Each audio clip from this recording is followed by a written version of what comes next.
We've got huge concerning updates on the deepfake scandals. Monsters are setting aid for earthquake victims on fire. The Supreme Court may be about to destroy the internet as we know it based on their decision around Section 230. There was another huge hazardous chemical spill. We're gonna talk about all that and so much more on today's brand new Philip DeFranco show, so buckle up, hit that like button, and very quickly, quick announcement, I have heard your pleas, so be leaving up until the weekend all the new stuff we've been dropping over at beautifulbastard.com. I go through the texts. I saw the screw you, I don't get paid till Friday text. So I'm gonna give you all a little extra time if you want to snag the I love naps gear, because people will come and go, but naps will always be there for you. Emotionally exhausted on an absurd number of colorways, but also the classics. And screw it, I'll even let you get some of the go easy on yourself gear. Yeah, grab any and all that you want while you can, because I run that company like a chaotic idiot. With that said, let's just jump into it. We've got a big update regarding that deepfake porn controversy we talked about a few weeks ago. Right, that whole thing got a big spotlight on it when a streamer by the name of Atrioc was caught with an open tab to a deepfake porn website, which notably hosted explicit deepfakes of very high-profile female streamers, including his colleagues. And in addition to the general outrage and disgust, you had some of the women that have been featured on that site, like Cutie Cinderella, speaking out about how just fucked up deepfake porn is. And with that, vowing to sue the creator of the website even after they took the site down. But the update there is no, apparently that's not going to happen. But they're reportedly telling NBC News that the legal framework for a potential path forward is disheartening, and adding, every single lawyer I've talked to essentially have come to the conclusion that we don't have a case. There's no way to sue the guy. And that's apparently because while many states have laws regarding revenge porn, only a handful have laws specifically regarding deepfakes. And this is even though that website was taken down, those videos made without her knowledge or consent can still be spread around the internet like wildfire. Which also, I think the unfortunate side effect of that news breaking is this may embolden those who want to do this. Though to those people, I would warn, not only is that fucked up and I think wrong, it's important to remember there was a time where there were not laws against revenge porn. The story also makes me think for a second about just how fucking weird the internet is, and also what a weird place it must be to be a female content creator, because you have all these photos and videos that you'd even fucking make being spread all over the internet. But at the same time, on mainstream social platforms, you have consensual photos being over-moderated. Or there were things like another massive streamer, Pokimane, dealing with Instagram removing one of her photos over, quote, sexual solicitation. And oddly, it pertained to a photo that was posted back in July. It was her in a pink blazer. And apparently, the platform had an issue with her caption, "Anybody need a sugar mama?" And apparently, all that violated the rules of the site because you cannot facilitate, encourage, or coordinate sexual activity on Instagram. So something to keep in mind the next time you post on social media, anyone want to get filled in together. But also, I think the issue on Instagram isn't just female focused, I think it's scale focused. And the reason I say that is because the number of people I've seen get banned on like Twitter and other platforms because they made a punch you in the throat joke, which if you're new here is like an inside joke between me and all you beautiful bastards. My algorithm's not taking into context or jokes or any of that. But back to the main story, I will say personally, I am disappointed that there's apparently no legal path forward because while I know there were a myriad of different opinions on the topic, I think at the very least, I think there's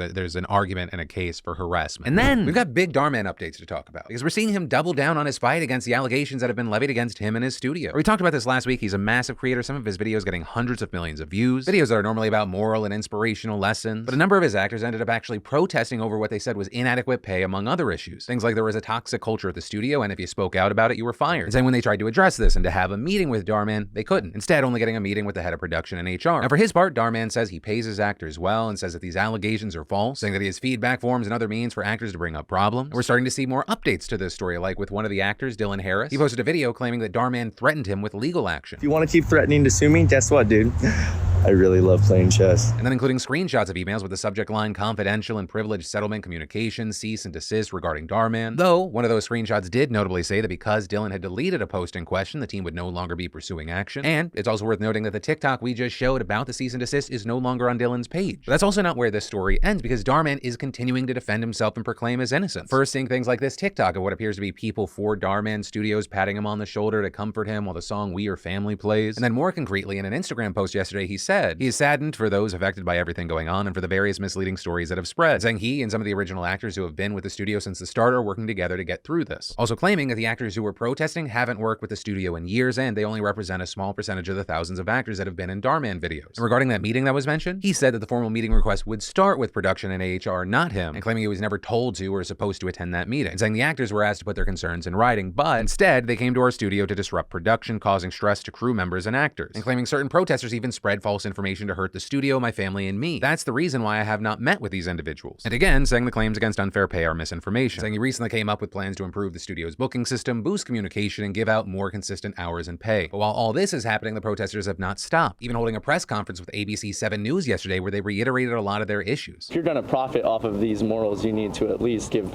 the people that are working underneath them the respect of what you're preaching? There are just basic elements to running a motion picture company that are not being met. So who's lying? Who's telling the truth? What is going on? We're gonna have to wait to see what all comes from this. And while we wait, I'd love to know your thoughts on what the answers to those questions are. And then a bunch of garbage people just burned aid for earthquake victims. So this just happened in Germany at a Turkish supermarket where a huge pile of donations, including canned food and clothing, was collected for the Turkey-Syria earthquake. But late one night, these two dumpster bros come over and light the stash on fire, with one of them also throwing a Turkish flag into the fire, suggesting they may have had xenophobic motives. Were those sentiments possibly on the rise, given that the German government just announced plans to ease visa restrictions for earthquake victims with relatives in the country? Now, as far as the fire, firefighters took 2 hours to extinguish the flames, and according to a police estimate, the damage reportedly totals over $20,000, which is just an out-of-nowhere unnecessary gut punch for the survivors and everyone working around the clock to save lives, especially since we're continuing to see the death toll rise, going from 36,000 on Monday to 41,000 today. And this as millions have been left homeless, and much of the region's sanitation infrastructure has been damaged, and health authorities are desperately trying to prevent a disease outbreak. Right, because the devastation from the earthquake was so widespread, you've got tons of people who haven't even showered or cleaned off since the earthquake, as well as there being a shortage of cleaning water and toilets, making cholera and typhoid more likely. But still, despite all of this devastation, we're still seeing amazing stories of survival emerge from the rubble, like these two brothers who were trapped under debris for around 200 hours, staying alive by rationing bodybuilding supplements, drinking their own urine, and swallowing gulps of air. Or stories coming out like a father and daughter who were stuck for 209 hours before being rescued. And so again, if you can and want to help out, I'm going to link to places where you can donate in the description. And for those touched by this tragedy, I wish you the best of luck. My heart goes out to you. And then, y'all, what's going on? There has been yet another hazardous chemical spill. Right, over the last few days, we've been covering the train carrying hazardous materials that derailed in Ohio, prompting officials to do a controlled burn. We've also been seeing other train derailments, and now we're seeing the second major chemical spill in a month after a truck carrying nitric acid was involved in a crash on Interstate 10 in Tucson, Arizona yesterday, with nitric acid being a highly corrosive material often used in manufacturing fertilizer and explosives. And according to the CDC, exposure to it can cause irritation to the eyes, skin, and mucous membrane. It can also cause delayed pulmonary edema, pneumonitis, bronchitis, dental erosion. And as far as what we know about this crash, actually very little information has been released so far, including what caused the accident. We've seen government officials saying that the incident involved a commercial truck tractor hauling a box trailer that rolled over, killing the driver. A hazardous materials response unit, the Tucson Fire Department, and a number of local police departments responded to the scene, closing off I-10. And actually, as of recording, the busy freeway is still shut down in both directions. The Arizona Department of Public Safety also evacuated all people in a half-mile perimeter around the area and ordered those within 1 mile to shelter in place, with a few hours later the shelter-in-place order being lifted, but then it was reinstated again at around 5 a.m. local time, with the department advising that anyone within the 1 mile perimeter turn off heaters and/or air conditioning systems that bring in outside air, and adding that while crews were attempting to remove the load from the commercial vehicle, gassing occurred. And then, a few hours after that, the shelter-in-place order was actually extended to those within a 3 mile perimeter of the spill, with the agency saying recovery and mitigation efforts on the hazardous materials experienced temporary setbacks overnight due to weather conditions, and saying crews have now removed the material from the truck and are utilizing dirt to mitigate further off-gassing. But, very significantly here, it also said that those who have been evacuated should expect to remain displaced until approximately midday, though it's unclear if evacuees will want to go back to their homes later today anyway, especially given the heightened concern around the Ohio spill. And then, did you know that 2 out of 3 guys will experience some form of male pattern baldness by the time that they're 35? Maybe you have that friend or that family member that's dealing with hair loss, and well, thanks to the sponsor of today's show, Keeps, you don't have to just sit around and wait for that to happen. Whether you're looking to prevent hair loss, stimulate hair growth, or just take better care of the hair that you have, Keeps has you covered. Keeps helps you stop hair loss before it's too late with a scientific and affordable approach to treatments that are up to 90% effective at reducing and stopping further hair loss. And in addition to clinically proven treatments, Keeps has an award-winning all-natural thickening shampoo and conditioner system. And you can get these products delivered directly to your door, meaning no more going in person to the doctor's office for your prescription, saving you both valuable time and money. Hair loss stops with Keeps, so to get your special offer, go to keeps.com/DeFranco, or just click that link in the description. That's keeps.com/DeFranco. And then, the Supreme Court could fundamentally change how the internet works, and content creators could be totally screwed. Right, in just a few days, the High Court is set to hear a landmark case that has the potential to change the last 2+ decades of content moderation policy, as well as upend the business practices of big tech as we know it. So details. The case in question is called Gonzalez v. Google, and it focuses on Section 230 of the Communications Decency Act. And as we've talked about before, Section 230 is a 1996 statute that protects social media platforms from being liable for the content that users post. So not only does it shield them from lawsuits over what's posted on their sites, but it also safeguards them from being sued when they take down posts. But as as battles over content moderation have grown in recent years, Section 230 has come under fire. And with Gonzalez, this may be the tipping point. The case was brought by the family of a 23-year-old U.S. citizen who was killed in Paris during a 2015 terrorist attack by the Islamic State, with the family arguing that Google, YouTube's parent company, aided and abetted terrorism because its algorithm recommended Islamic State videos recruiting members and inciting violence. But, and this is the crux of their claim here, Google's algorithmic recommendations should be considered as their own form of content. So Section 230, which only shields platforms from the content of third parties, doesn't apply. Now, notably here, similar cases alleging that social media companies have supported terrorist content that led to actual attacks have been dismissed by courts for years, and this case itself was actually dismissed by a lower court. But, very notably, this conservative Supreme Court has decided to hear the appeal. And because of that, I really cannot understate how much is at stake here. So to get a better idea of how serious the impacts of all this could be, we talked to Eric Goldman, a professor at Santa Clara University School of Law who specializes in internet law and is an expert on Section 230. And he told us that the court's decision to take up this case is especially consequential because there's past precedent for Section 230 applying to those algorithmic recommendations.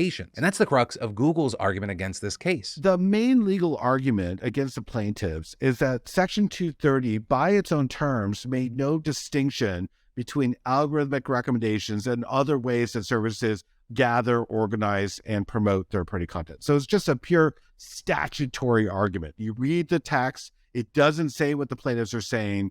They're having to manufacture arguments why it should say what they're trying to say. Section 230 has applied uniformly to that for the last 25 years. And so the plaintiffs are really asking for a dramatic and unprecedented change to how we think about Section 230. Professor Goldman also saying that another one of Google's central arguments is that this ruling could have such a massive and devastating impact on the internet that the Supreme Court can't ignore the policy implications. Now, as far as what would actually happen if the justices rule in favor of the plaintiffs, well, Goldman says that it's actually hard to anticipate just how big this ruling will be because it depends on a number of factors, which, we will actually get to a bit later, but he did give us a general idea. The short story is, one possible conclusion is that the court will say, if the services take efforts to promote user content, they lose Section 230. They can still host it, they can still gather it, but if they do anything to promote it, they will no longer have this legal shield.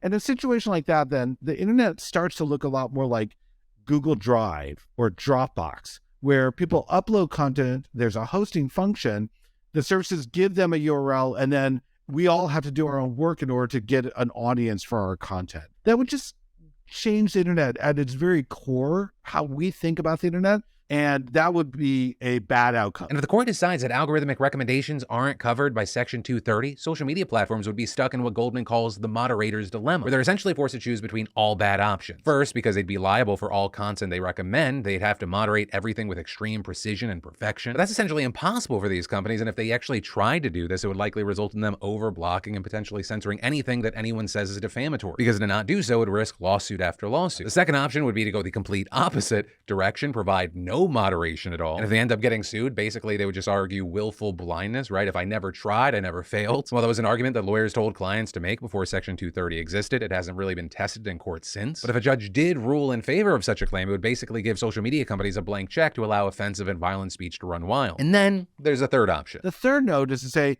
I can't win this game. I can't do it perfectly. I can't let everyone have their say because I'm going to be overrun by garbage content. And the only way then to win that game is not to play at all. And so that's the real stakes, I think, in this case. With Goldman saying he thinks that the more likely outcomes are some combination of the first and third option. The platforms will be forced to regulate content super intensely or shut down altogether, which, key thing here, would be absolutely devastating for content creators. And actually, to illustrate exactly how bad this could be, Goldman gave us a helpful example of what the world would look like on our own platform here. So one likely scenario is that YouTube would scale back any recommendations at all. It would simply reduce the ability of users to find the content that they think is relevant, make it harder for them to do so. That's not really a good business experience for the users of YouTube. One other possibility is that YouTube could say, instead of reducing recommendations, they'll keep doing recommendations like they have in the past. They'll just constrain the number of people who are allowed to publish on YouTube in the first place. But the people who would be allowed to publish are only those who YouTube decides are not legally risky, right? And obviously only a small percentage of creators would get that privilege and everyone else would kind of just get kicked off the service. From that perspective, one likely scenario of any change to Section 230 here is that we're going to see, quote, the rich get richer. The people who already have audiences and already have power in the marketplace of ideas, they're going to continue to get the same kind of treatment that they've got in the past.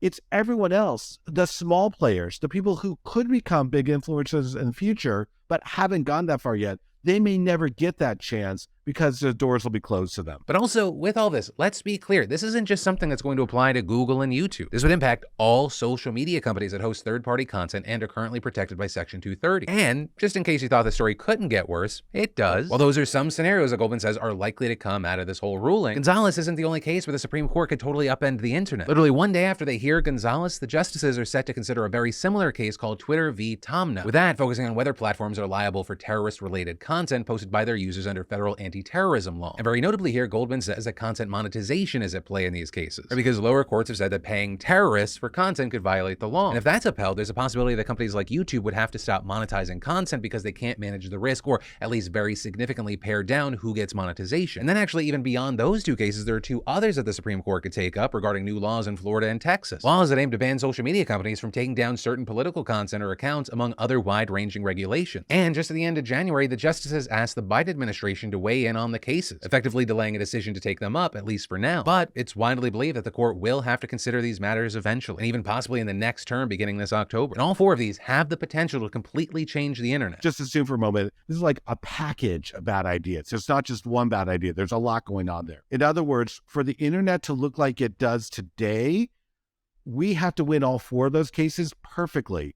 And those are really long odds that make me very, very nervous. Right, and to that last point, Goldman noted, we really don't know where the justices are going to fall on this question. Right, Justice Clarence Thomas has written a couple of statements criticizing Section 230, but because this issue cuts across partisan lines, Goldman says he really has no idea where the other justices will land. And while it's unknown when or if the court will take up the Florida and Texas cases, we will have an answer on both Gonzalez and Tomna by the end of the term in June. So basically, I'm marking June 30th as, basically the RIP internet date that I'm going to have a little headstone card for. So, hey, I guess mark your calendars. But on that cheery note, the way I want to close this out is, what are your thoughts? What do you make of all this? And then I want to take a second to thank one of the fantastic sponsors of today's show, HelloFresh. HelloFresh gets farm fresh, pre-portioned ingredients and seasonal recipes delivered right to your door, making healthy eating at home fun, easy, and affordable. And with their fast and fresh options, you can get dinner ready in 30 minutes or less. Yeah, fast and fresh recipes are the newest meals that you can cook in under 15 minutes with great options like falafel, power bowls, and steak and potatoes with béarnaise. Which, by the way,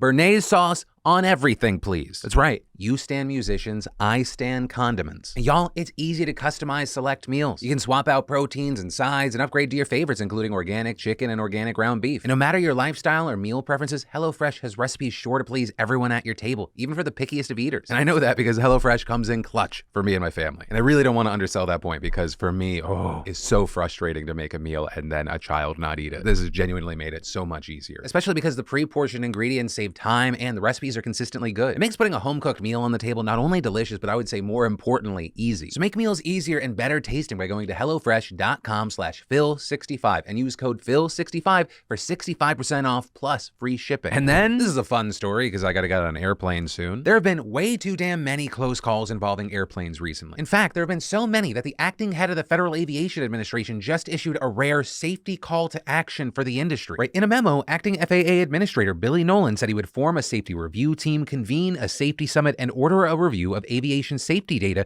to see whether there are other incidents that resemble ones we have seen in recent weeks. Now, notably here, Nolan did not flag any specific instances, but there have been multiple ones that have made the headlines in recent weeks. So there's so much random crazy bullshit happening right now, very possible you missed it. Right, there have been a handful of events that a National Transportation Safety Board spokesperson said presented a significant risk of a catastrophic outcome, with the FAA and National Transportation Safety Board currently investigating those. The first, which we talked about at the time, took place at JFK Airport on January 13th when an American Airlines jet crossed a runway right in front of a Delta Airlines flight that was getting ready to take off. Then, just under 2 weeks ago, a FedEx cargo plane almost landed on top of a Southwest Airlines passenger flight at Austin Bergstrom International Airport. This after an air traffic controller had cleared the FedEx jet to land on the runway where the Southwest plane had been cleared to take off. The NTSB saying those two planes came within just 100 feet of each other. And according to the Washington Post, the NTSB said just yesterday that it's investigating 2 other situations involving United Airlines flights at airports in Hawaii, with one of those incidents taking place in Honolulu and was was very similar to the events in Austin and New York. A cargo jet operated by the company Cessna and a United passenger airplane. While there's been very little reporting on this, according to the Post, the FAA said an air traffic controller told the United crew to stop on a taxiway before reaching the runway,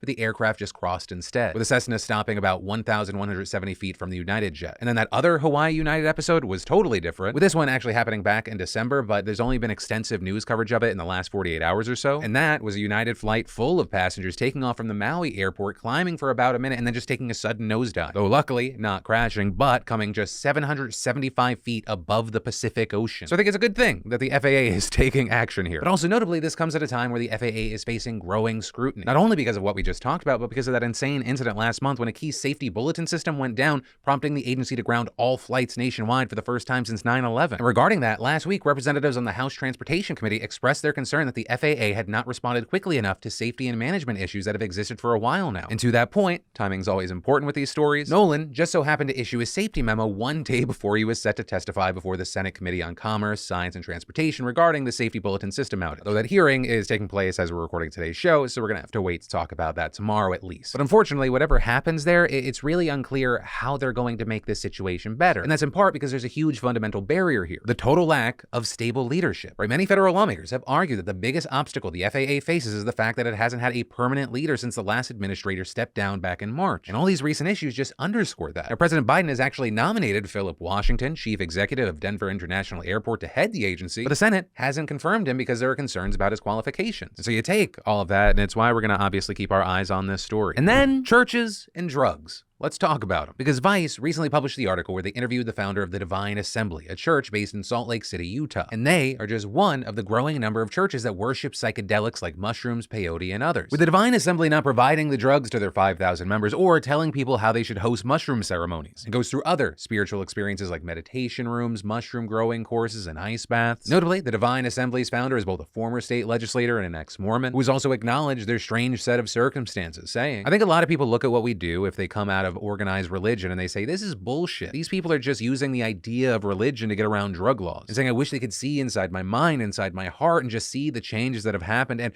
are happening and just see how I am seeing the divine on a daily, hour-by-hour basis." And to his point, it's not quite that easy to circumvent drug laws. There are only 3 religious organizations that have legal exemption to use drugs in their practice. While the rest believe that they are protected under religious freedom, their use is still technically illegal. But reportedly, they can be legally defensible if the churches prove that they are sincere in their use of drugs as a religious experience, as well as taking safety measures to protect their congregation. While that may sound easy enough to you, the Divine Assembly specifically fights to keep their group informal, so they don't actually tell people how to worship in any capacity. And according to a New York-based attorney who wrote a guide for churches like this to navigate the law, the Divine Assembly's dedication to being non-dogmatic and a lack of protocol could make it harder for them to defend themselves. But she also added there has to be an understanding that religion is an incredibly broad spectrum and that there are going to be leaders who say, this is how I believe, which is to not force beliefs upon someone. However, another key thing, their founder, after his years as a legislator, is on good terms with law enforcement, even reportedly informing them that the Divine Assembly uses a Schedule I controlled substance. Also saying he's not concerned about being pursued for their drug use, but did mention that the church will not defend any individual members arrested. And when talking about this, it's important to note we've seen churches like this be on the receiving end of law enforcement before, like the Zide Door Church in East Oakland that was raided by police in 2020. Though that isn't quite the one-to-one comparison because Zide Door did distribute mushrooms and cannabis to their congregation in exchange for a donation, unlike the Divine Assembly. But for now, we're gonna have to wait to see what happens with this church specifically, and also the continued rise of churches like this. Personally, I'm of the opinion of if you're a grown-ass adult, your brain is done growing,